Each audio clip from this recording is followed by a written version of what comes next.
हमारे ही घर में देखिए अल्हम्दुलिल्लाह कितनी मोहब्बतों से मुझे नवाजा जा रहा है। अतीक हारने के बावजूद भी हारा नहीं है, उसने लोगों की मोहब्बतों को जीता है। यह अलग बात है कि कुछ आंकड़े कम हो गए होंगे, यह अलग बात है कि जो मेरे कायद बैरिस्टर असदुद्दीन अवैसी पार्लियामेंट में पिछले 20 सालों से अकेले बैठते थे, यह आप लोगों की दुआओं का नतीजा है कि 5 साल उनके बाजू बैठने का शर्फ मुझे भी हासिल हुआ था। इससे बढ़कर और फख्र की क्या बात हो सकती है कि जो शख्स अकेले लड़ता था पार्लियामेंट के अंदर, उनके बाजू उनके पीछे बैठने का मौका आप लोगों की दुआओं की वजह से अल्लाह ने मुझे भी फराहम किया था।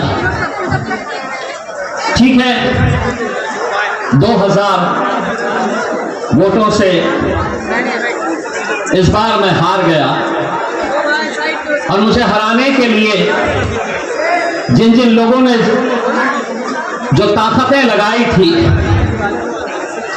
जिन जिन लोगों ने जो साजिशें रची थी, आज अगर एकनाथ शिंदे के जितने भी आमदार हैं उन्हें लोग गद्दार कह के पुकारते हैं, मैं समझता हूं अगर मुसलमानों का सबसे बड़ा गद्दार है तो लाल टोपी पहनकर तुम्हारी गलियों में घूमने वाला ये अबू आसिम है।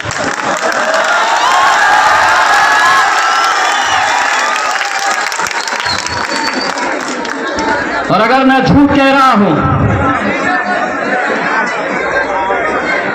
तो बताओ कितने की डील हुई थी, कितने का सौदा हुआ था देवेंद्र फडणवीस के साथ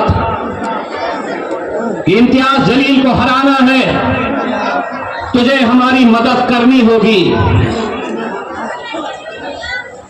मैं जानता हूं दौलत इतनी कमा लिया है कि अंदर जाने का डर सता रहा था, तो सोचा कौम का सौदा कर लूं।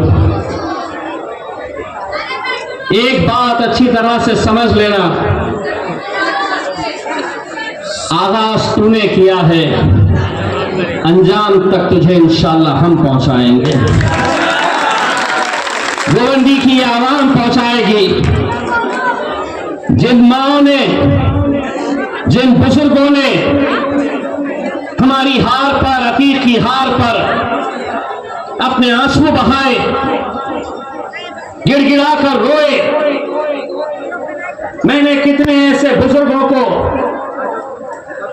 कितने ऐसे घरों में उस दिन खाना नहीं बना क्योंकि वह अफसोस मना रहे थे ये नौजवान लड़के के हार का, औरंगाबाद से इम्तियाज जलील की हार का। लेकिन हम यही कह रहे थे कि हम गिरे हैं, इसका मतलब यह नहीं है कि हम उठेंगे नहीं, इसका मतलब यह नहीं है कि अब हम खड़े नहीं होंगे, दौड़ेंगे नहीं। मुझे अतीक ने कल बताया, इम्तियाज भाई 2 दिन पहले परमिशन मिली थी, लेकिन पुलिस वाले अब कह रहे हैं कि ये इलाके में जलसा नहीं होना, बहुत दबाव डाला जा रहा है। मैंने अतीक से कहा, इलाके कुत्तों के होते हैं,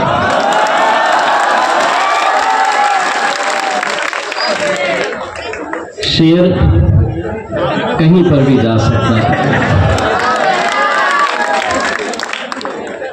मैं अपने तौर से गोवंडी की पुलिस का, प्रशासन का शुक्रिया अदा करना चाहता हूं, लेकिन यहां जितने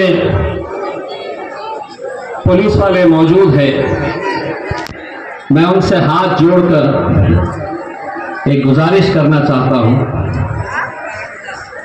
बच्चा किसी का भी हो, माँ के लिए, बाप के लिए प्यारा होता है। और अगर कोई चंद लोग यहां नशे का कारोबार करवाकर एक पूरी नस्ल को अगर बर्बाद कर रहे हैं, पैसा कमाने के हजारों रास्ते हैं, लेकिन किसी की बददुआ लेकर, किसी मां के आंख में आंसू लाकर, आप तसव्वुर करिए गोवंडी की हालात क्यों इतने खराब हो गए हैं। क्या वजह है कि आज हम यहां पर नशे के कारोबार को हम खत्म नहीं कर पा रहे हैं।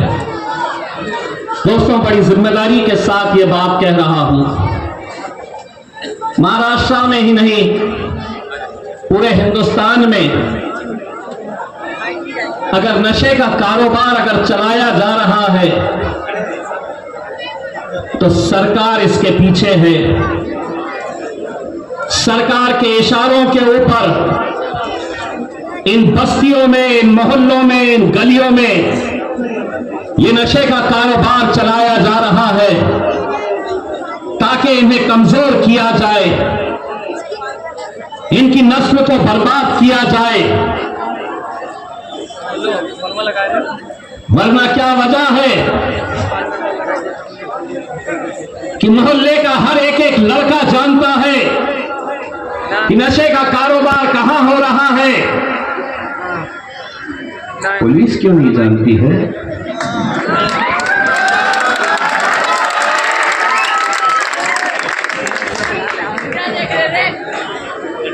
जानती है, सब अच्छी तरह से जानती है। हम आपकी तरफ से गोवंडी की पुलिस को एक पैगाम देने के लिए आए हैं। धंधे आप नहीं बंद कर सकते तो अल्हम्दुलिल्लाह हम में इतनी ताकत है कि हम आकर बंद करवा सकते हैं।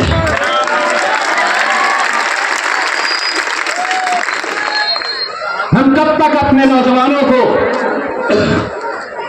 ऐसे ही अपनी आंखों के सामने मरते हुए देखें? और ये सिर्फ गोवंडी की बात नहीं है, मुसलमानों की आबादी मुमरा में है, वहां पे भी जहां जहां पर आपकी आबादी है वहां पर यह काम किया जा रहा है। मैं आज आपके बीच में आपका शुक्रिया अदा करने के साथ साथ आज महाराष्ट्र के अंदर महानगर पालिका, नगर पालिका, जिला परिषद, पंचायत, इसके इलेक्शन अगले 2-3 महीनों के अंदर होने वाले हैं। और हमने तय किया था कि हमारी शुरुआत उस मुकाम से करेंगे कि जहां पर हमें इतनी मोहब्बतों से नवाजा गया था। इसीलिए मजलिस का पहला जलसा पूरे महाराष्ट्र में आज गोवंडी से हमने शुरुआत की है। आपकी दुआएं रहेगी, आते रहेंगे, क्योंकि अब हम आए हैं तो ये भी आएंगे, पीछे पीछे आएंगे। आज तो सुना है देवनार में लाल टोपी पहनकर घूम रहे थे। मुझे किसी ने फोन किया, बोले साहब लाल सिंह वाला बकरा घूम रहा है, ले लूं क्या? मैंने कहा बकरी ईद पे हलाल का गोश्त चलता है, हराम का नहीं चलता।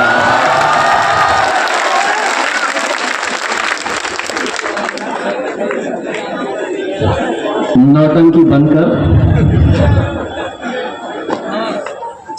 किसी ने बताया, आतिफ सर ने बताया यहाँ पर उनके लोग आते हैं और कहते हैं कि मजलिस इत्तेहाद उल मुस्लिमीन वो जमात है जो नौजवानों को बरगलाती है, जो नौजवानों को भड़काने का काम करती है। हम सेक्युलर पार्टी है। जूती पे मारता है इम्तियाज जलील तुम्हारी जैसी सेक्युलर पार्टी है।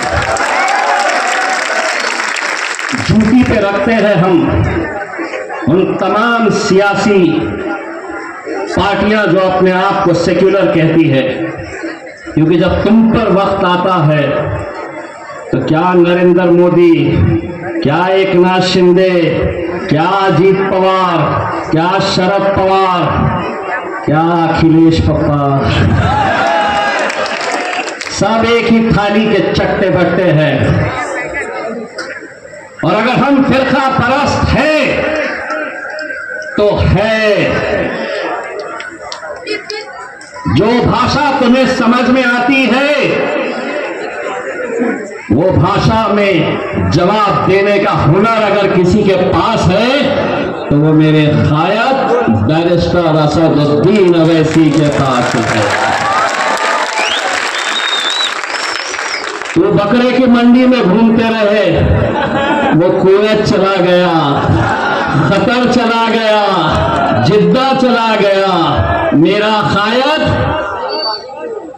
इंटरनेशनल लेवल पे घूम रहा है। तो मैं बकरों के बीच में जाके बैठ। क्यों गया? आज अल्हम्दुलिल्लाह इस मुल्क के एक एक मुसलमानों को इस बात का फख्र होना चाहिए, इस मुल्क के एक एक मुसलमानों का सर ऊंचा होना चाहिए, क्योंकि जब इस मुल्क के ऊपर आंच आई तो सबसे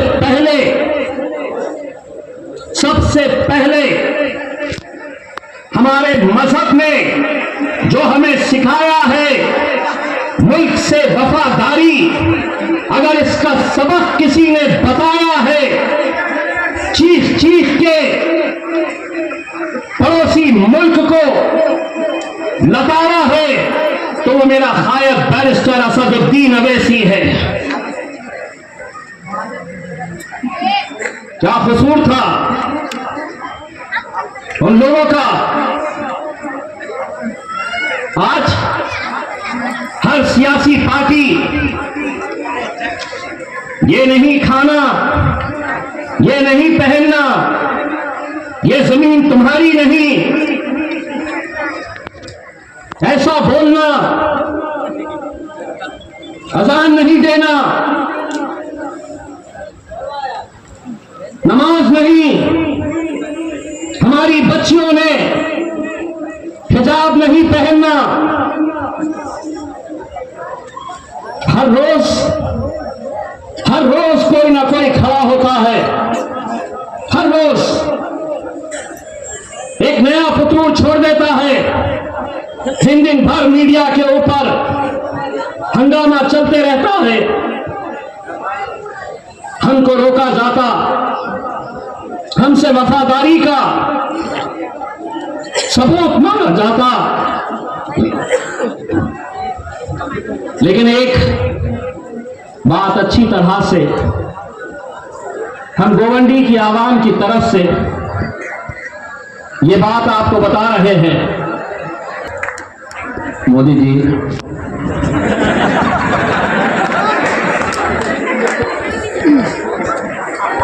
मित्रों, आप क्या समझ रहे हैं? आप हमें परेशान करेंगे तो हम कहीं चले जाएंगे? ना, कहीं नहीं जाने वाले। ये मुल्क जितना आपका है, जितना देवेंद्र फडणवीस का है, जितना एकनाथ शिंदे का है, जितना शरद पवार का है, जितना अजीत पवार का है, जितना अखिलेश पप्पा का है, उतना ही ये मुल्क हमारा है। बार बार कितनी मर्तबा हमने समझाना आपको, क्यों नहीं समझ में आ रहा आपको? आप समझ रहे हैं कि इनको ऐसा परेशान करूं ये कहीं चले जाएंगे। मैं कुर्सी के ऊपर बैठा हुआ था, बार बार मेरे भाई पे नजर जा रही थी।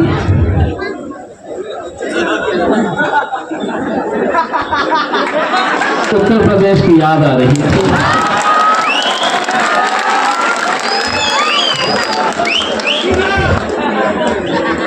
इनको देख रहा था और मैं उत्तर प्रदेश की याद मुझे सता रही थी। एक दिन तकरीर में कह दिए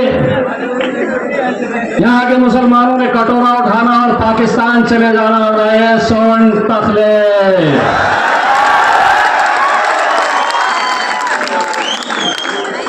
ये मुल्क तेरे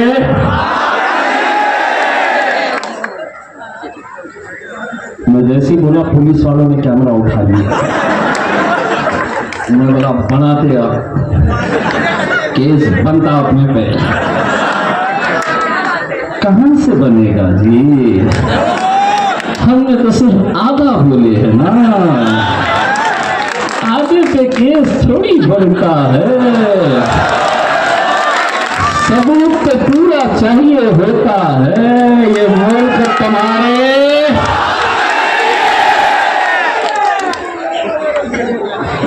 अब क्या करते, अब क्या करते, लाल सिंह वाला बकरा फोन करेगा, बनाओ केस, हम बोलेंगे ए बकरे ये ले।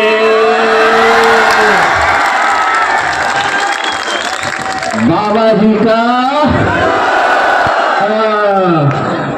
खाला मजा आ रही ना।